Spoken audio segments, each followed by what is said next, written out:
component to this as well.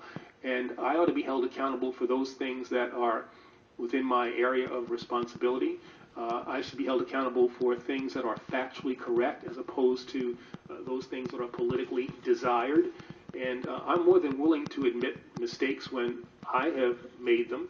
But I also think that if we're going to really get ahead here, we're going to really make some progress, we need to put aside the political gotcha games in an election year and focus on matters that are extremely serious. When one looks at the death toll in Mexico, when we look at the number of guns that are going to Mexico. My time is ticking away. I just have one more question. As unlike the chairman, I was one of the members of Congress who called for your resignation. I feel that the Department of Justice, that you're responsible for all of the activities that fall under your umbrella. And I think that you've denied knowledge of the program and that accordingly you should not be held accountable. My question to you today is, what more could have possibly gone wrong that you would have been held accountable? And before you answer that, I would suggest that the President has been eerily quiet about coming to your defense. So let me ask it this way. How many more Border Patrol agents would have had to die as a part of Operation Fast and Furious for you to take responsibility? The gentlelady's time has expired. The gentleman may answer. Or not.